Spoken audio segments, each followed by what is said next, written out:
futa ni mwana ngai nikuma na ngai yango ndeme mai ne kumisi Yesu na monini na mikakatano na ngai suka tongo na nkembo ekomi makaka ate na kubungisa iniki ate ofuta niongo na ngai osilisa bampasi na ngai tina nini na nyokwama osio nyokwama mpo na ngai nakomi na suka makasi esili ngai pesanga loboko na yo salela ngai ngolu na yo.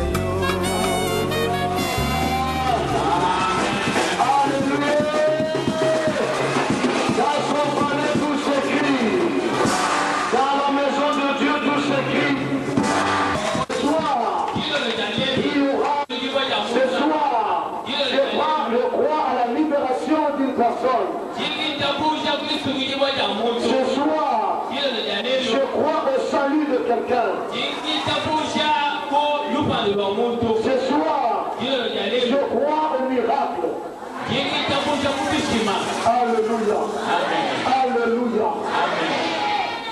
Bien-aimés dans le Seigneur, nous prions toute cette semaine pour que nous soyons des bénédictions de la part de Dieu. Une vie bénie, c'est une vie sans malade, c'est une vie sans possession, c'est une vie sans problème, c'est une vie qui traverse la gloire de Dieu,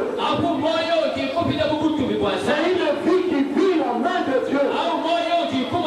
Et je dis que ce soir, il y a des gens que Dieu a destinés, il y a des gens que Dieu a destinés pour leur délivrance. Il y a des gens que Dieu a destinés pour leur salut. Il y a des gens que Dieu a destinés pour leur guérison. Et ce soir, ce lieu va rester rassemblé à la piscine de Bethesda. Ce lieu ici aujourd'hui, c'est rassemblable à la piscine de Bethesda. Dieu va faire quelque chose dans ce lieu. Aujourd'hui, Dieu va encore toucher pour la deuxième fois beaucoup de personnes qui seront libérées des passions diaboliques, des emprises du sang de diable, et ils vont recevoir leur salut. Rapidement, nous allons dans le livre de Marc, chapitre 8, verset 22 jusqu'à 26. À Bethesda, et en amenant vers Jésus un aveugle qu'on le pria de toucher. Il prit l'aveugle par la main, il le conduit hors du village, et il lui mit de la salive sur les yeux, lui imposa le main et lui demanda s'il voyait quelque chose. Il regarda et dit, j'aperçois les hommes, mais j'en vois comme des arbres qui marchent. Jésus lui mit de nouveau le main sur les yeux. Et quand l'aveugle regarda fixement, il fut guéri et vit tout distinctement. Alléluia. Dans le Seigneur, nous voulons vous parler de Bethesda. Bethesda, c'était une ville où il y a eu règne d'un nom. Il y a eu le règne d'un nom. Mais il y a eu deux miracles. Les deux miracles accomplis par une personne. Et ce miracle était effectué dans la ville de Bethesda. La Bible dit, dans son parcours, Jésus-Christ était en train de guérir les malades. Partout où il passait, on mettait les malades tout autour de l'avenue. Et partout où il passait,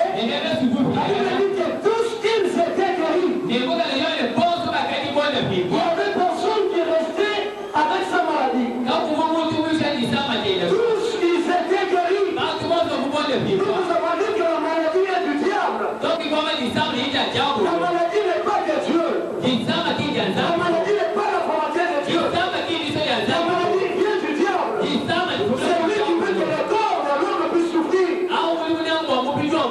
C'est lui qui crée des circonstances pour que la personne tombe malade. Dans l'aveuglement, dans le paralysisme, le monde entre le monde et terre, toutes sortes de formes de maladies proviennent du diable. Et quand il passait, la Bible dit, on lui a maintenant un appel.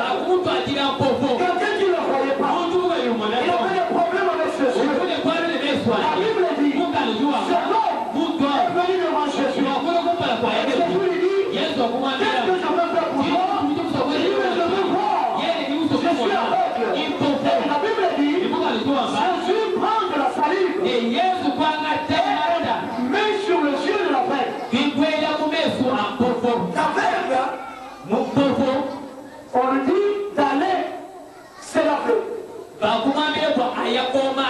Bible nous dit, cet aveugle, après avoir lavé ses yeux, il regarda, mais il voit des hommes, il marche comme des arbres. Ces gens qui marchent, on lui dit d'aller se laver. La Bible nous dit, cet aveugle, après avoir lavé ses yeux, il regarda, mais il voit des hommes, il marche comme des arbres. Ces gens qui marchaient comme des arbres, c'était la première position de main de Jésus. Jésus a imposé sa main pour que l'aveugle soit guéri. Mais la Bible dit, cet homme à qui on a imposé la main n'était pas guéri directement. Mais c'était Jésus lui-même. Il a imposé sa main. Jésus, dans l'entendement humain, il ne pouvait pas échouer. L'échec dans la vie n'est pas le dernier mot de Dieu. L'échec dans la vie n'est pas le dernier mot de Dieu. La Bible dit que cet aveugle, Jésus l'a pris pour la deuxième fois. Le besoin de Dieu n'est pas que ta guérison soit à moitié. Dieu ne veut pas que ta guérison soit à moitié. Dieu ne veut pas que tu souffres et que lorsqu'on va prier pour toi, tu sois guéri à moitié. Je souhaite que tu prospères à tous égards. Je souhaite que tu prospères à tous égards. Tu sois en bonne santé. Tu prospères l'état de ton âme. Notre âme ne souffre pas. Et notre âme ne doit pas non plus souffrir. Lorsqu'il y a la maladie, on impose la main. La personne doit être guérie. Le diable est en train de freiner ta guérison. Il est en train de se lever contre toi pour que tu ne sois pas guéri. Je te dis ce soir, la guérison qui est venue chez toi sera totale. J'ai dit que la guérison sera totale.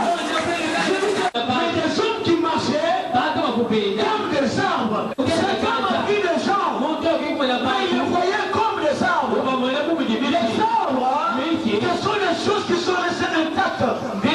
Ça ne bouge que beaucoup de gens. Beaucoup de personnes aujourd'hui, dans leur vie, ils ont été guéris.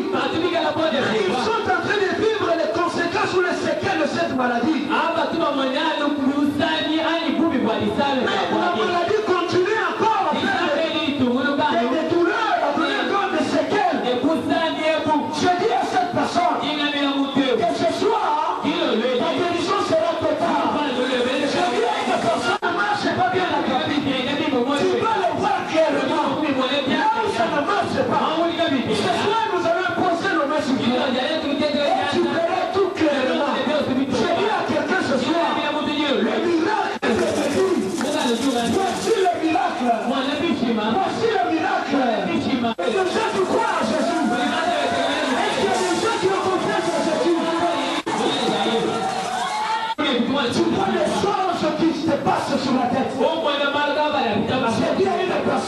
Tu verras clair. Tu verras clair. Tu verras clair. Tu verras clair. Un médicament, parce que la puissance de Dieu guérit totalement. Il y a des gens qui sont été guéris, mais qui sont jusqu'aujourd'hui choqués. Ils continuent à prendre des médicaments 6 mois. Ce n'est pas la guérison que Dieu veut. Dieu veut que tu sois guéri. La Bible est équateur. Pour donner les enfants ceux qui n'ont pas les enfants. Il m'a ouvert pour venir l'œuvre de tes mains. Il m'a ouvert pour que tu sois guéri totalement de Jésus. Une ville, deux miracles. Ce soir, à Tikapa, le monde reconnaîtra qu'il y a un Dieu qui guérit. Quand tu penses que tu n'as jamais été touché par Dieu, à ceux qui ne voient pas clair, ils sont en train de voir les arbres devant eux. Tout ce qu'ils font ne leur réussit plus. Parce qu'ils ne voient pas clair. Ils ont été guéris. Mais jusqu'aujourd'hui, ils sentent encore leur corps demander le besoin de la guérison. Ils ont donné à Dieu. Ils sentent qu'il faut encore que Dieu ajoute sa grâce. Ils ont fait confiance à l'Éternel. Mais ils disent que je ne vois pas clair. Ce soir, Jésus béni te dit, tu vas voir clair. Tu vas voir toutes les choses. Dans ta vie, là où les choses étaient sombres, au nom de Jésus, j'espère que tu le verras clairement. Ma Bible me dit, mon Dieu connaît toutes les choses. Il voit même la fourmi dans les ténèbres. C'est lui le seul qui peut voir les larmes du poisson dans l'eau. Il y a personne qui est comme lui. Jésus n'a jamais échoué. La guérison biblique est réelle. Le miracle existe. Le temps de miracle n'est pas encore passé. La puissance de Dieu est ici en ce lieu. La guérison vous sera donnée. Dans le nom puissant de Jésus. La Bible dit, Jésus appela ce temps. Alléluia. Viens encore. Qu'est-ce que tu vois? Il dit, je ne vois pas bien. Je vois le sang. Je ne vois pas bien. Ma vie ne change pas. Malgré que tu m'as touché. Malgré que j'ai pris. Malgré que j'ai donné. Je ne vois pas clair. Je ne comprends pas. Qu'est-ce que je dois comprendre? Jésus lui dit, c'est moi qui te touche. C'est moi qui te touche. C'est moi qui te touche. Viens encore ici. Il me pose la main.